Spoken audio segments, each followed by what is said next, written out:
কৃষ্ণ কৃষ্ণ হরে রাম হরে রাম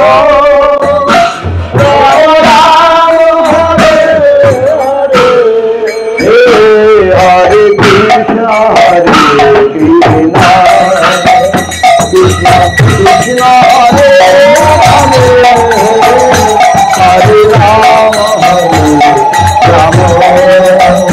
রাম রাম রাম হরে হরে হরে কৃষ্ণ কৃষ্ণ কৃষ্ণ হরে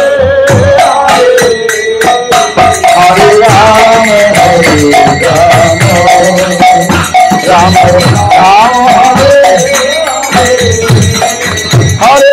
কৃষ্ণ কৃষ্ণ হরে হরে হরে কৃষ্ণ হরে কৃষ্ণ হরে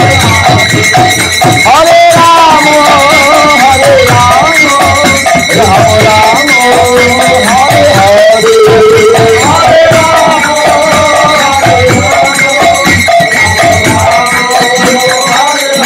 জয় গৌর হরি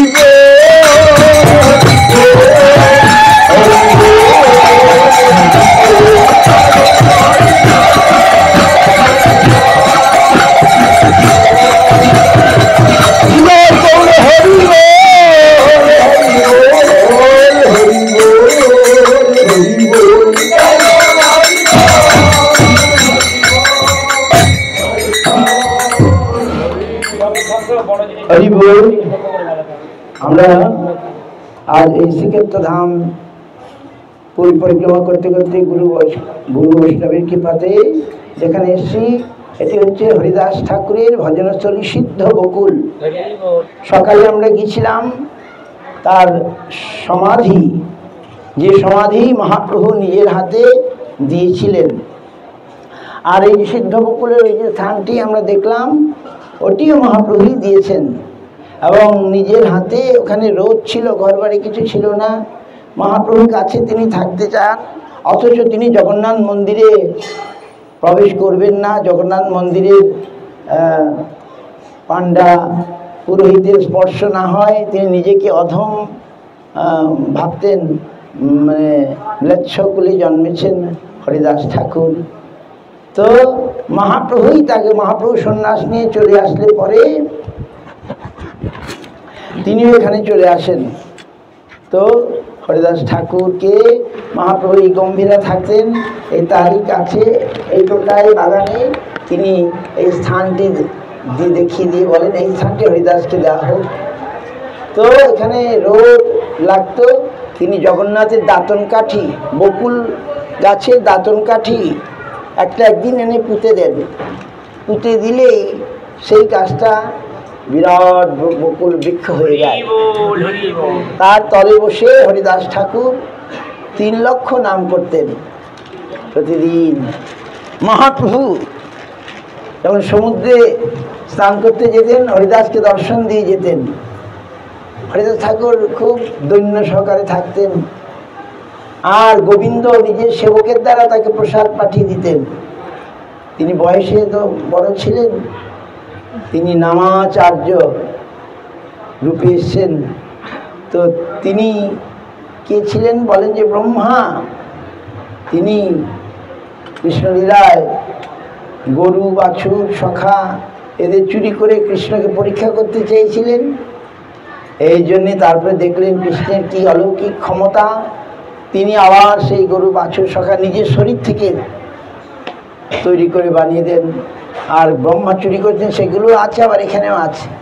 দেখি ব্রহ্মার মানে খুব গ্লানি উপস্থিত হলো, আমি অপরাধ করে ফেলেছি, ভগবানকে পরীক্ষা করার ইচ্ছা করেছি। তাই তিনি সে আমরা জানি অন্তর্দ্বীপ মায়াপুরে গিয়ে কলিযুগের আগেই তপস্যা করেছিলেন। তপস্যা করাতে কৃষ্ণ এসে তার আগে তিনি অনেক স্তব করেছিলেন, ভাগবতে আছে দশমকন্দ 14 অধ্যায়ে তিনি কৃষ্ণের প্রসন্নতা কামনায় যে আমি অপরাধ করেছি, কৃষ্ণ তাকে অপরাধ ক্ষমা করেছিলেন, মোচন করেছিলেন। তিনি খুব সুন্দর সুন্দর শ্লোক দিয়ে তিনি কৃষ্ণের স্তব করেছেন, ব্রহ্মাস্তব বলে।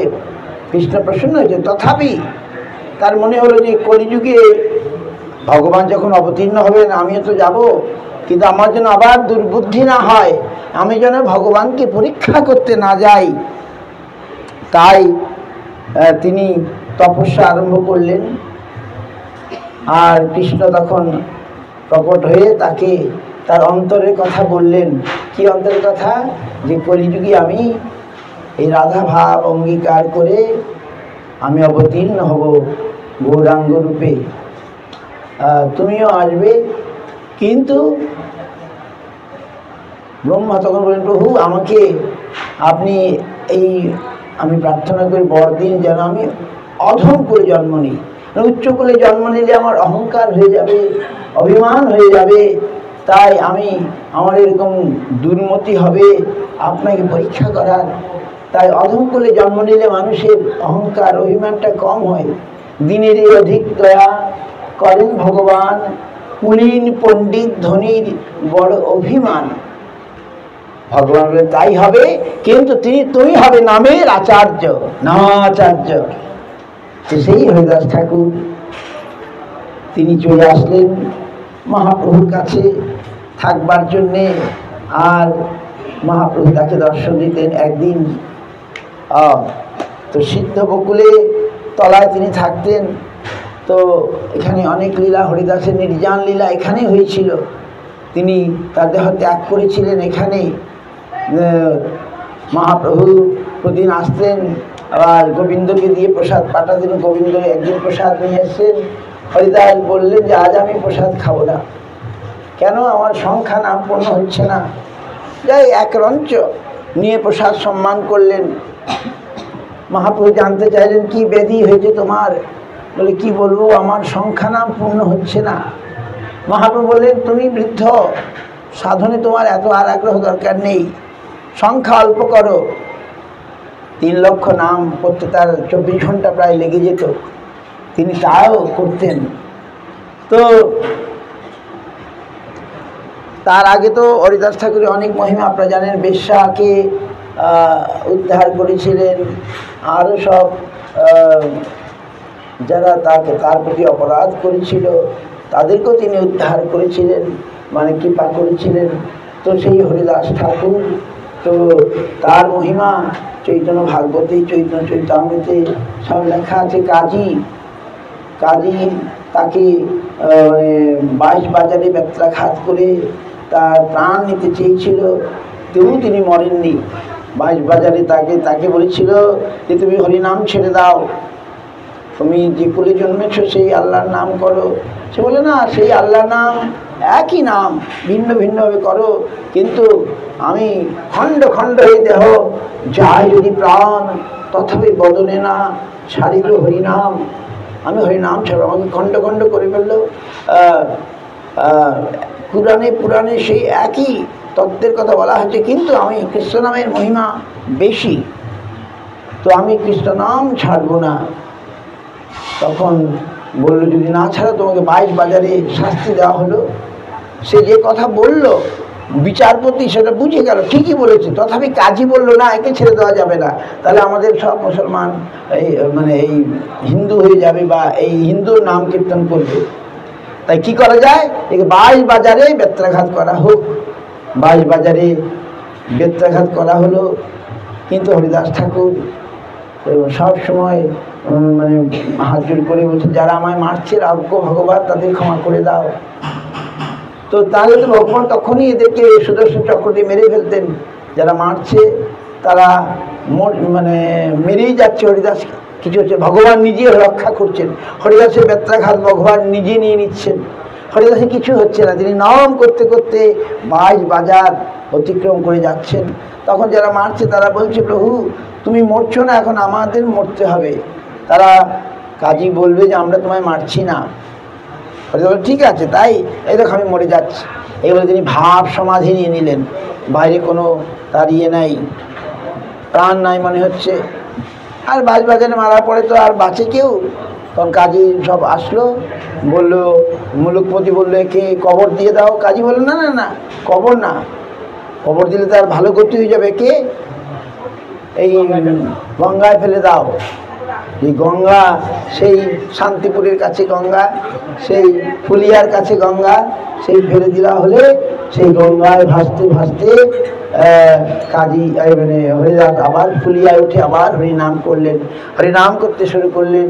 তার হরিনাম দেখে আবার জানতে পারলো যে মরে গিয়েছিল, আবার বেঁচে উঠেছে, এ তো মহাপীর। মুলুকপতি এরা এসে ক্ষমা চাইল, বিচারপতিরা এসে যে তোমাকে আর কোনোদিন তোমার কীর্তনে বাধা দেবো না, তুমি যত খুশি কীর্তন করো। হরিদাস ঠাকুর এই কীর্তন করতে ফুলিয়ায় সেই আরও সব সেই বিরাট সাপ নাক ছিল, হরিদাসের প্রভাবে সে আস্তে আস্তে সেখান থেকে চলে গেল। এবং হরিদাস ঠাকুর অনেক কিছু করলেন, বেশ্যাকে উদ্ধার করলেন।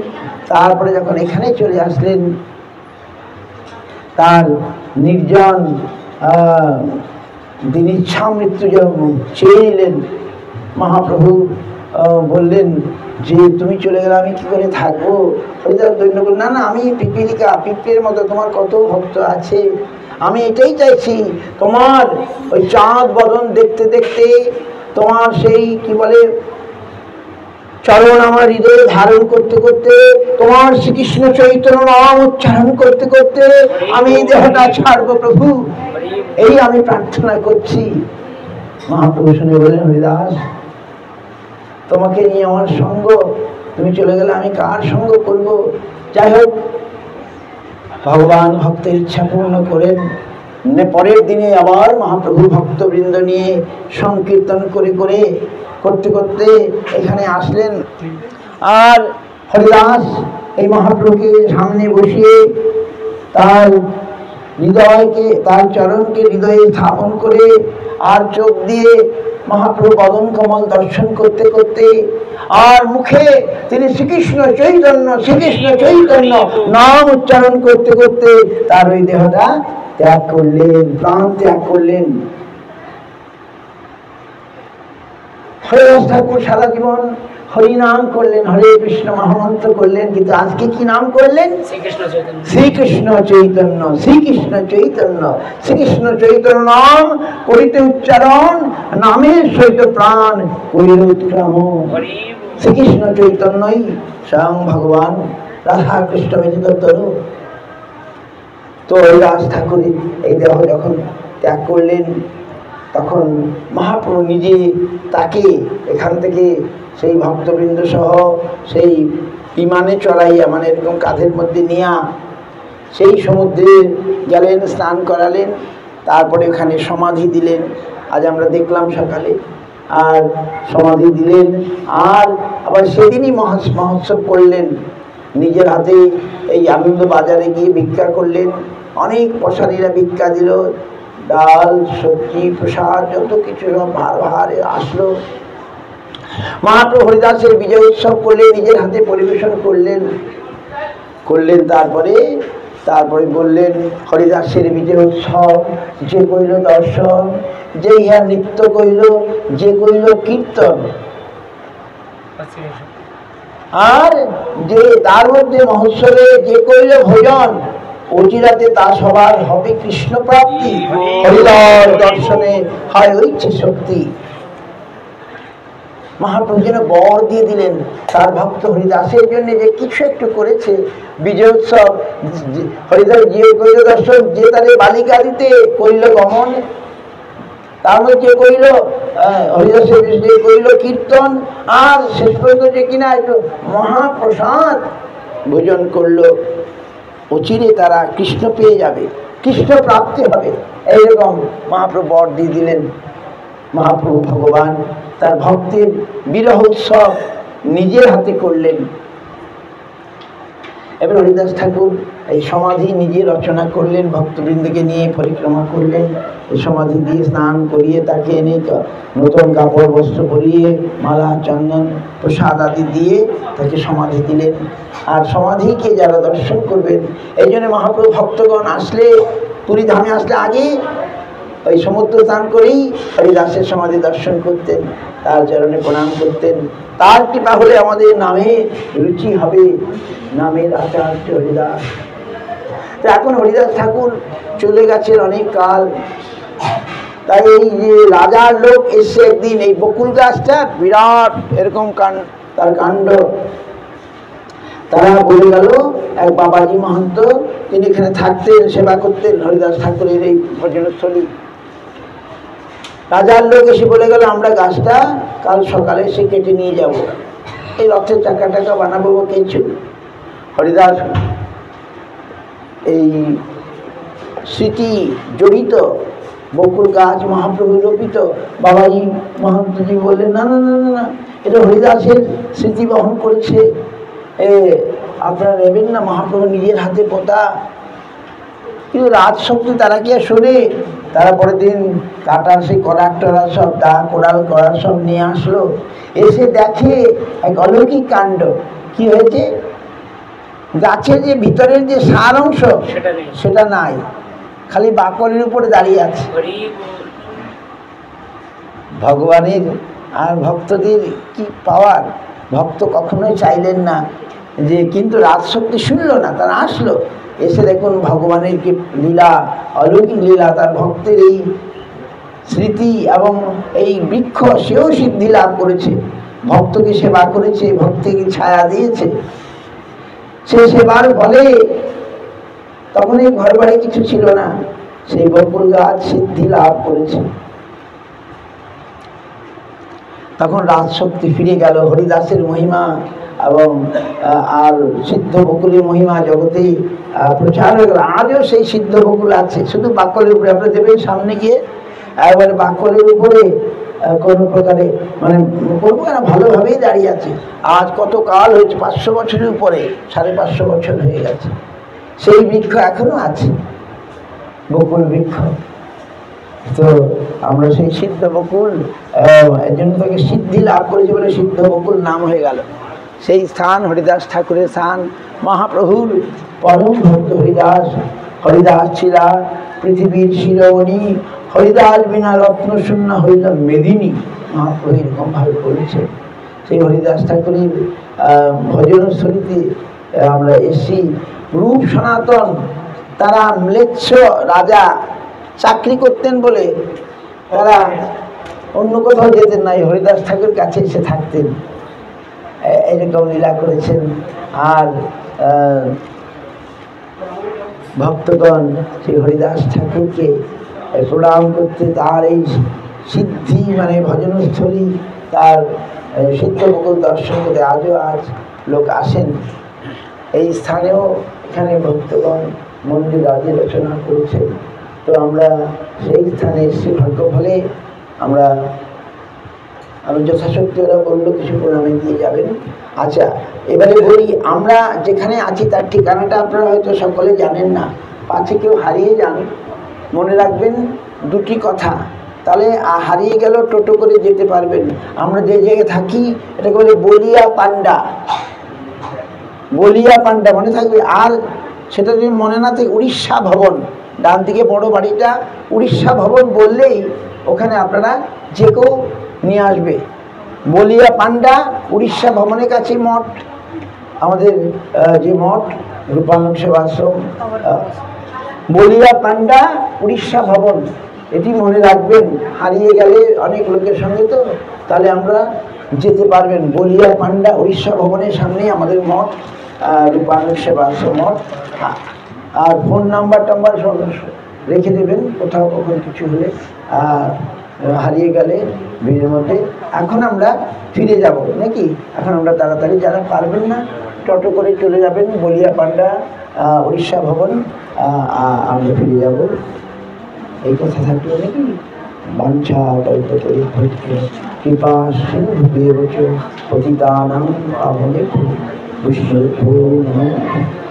জয় হরিদাস ঠাকুর কি জয়। আমরা নমামি হরিদাসম, আমি হরিদাসকে নমস্কার করি এবং তার প্রভুকেও আমরা মহাপ্রভুকে আমরা প্রণাম করি।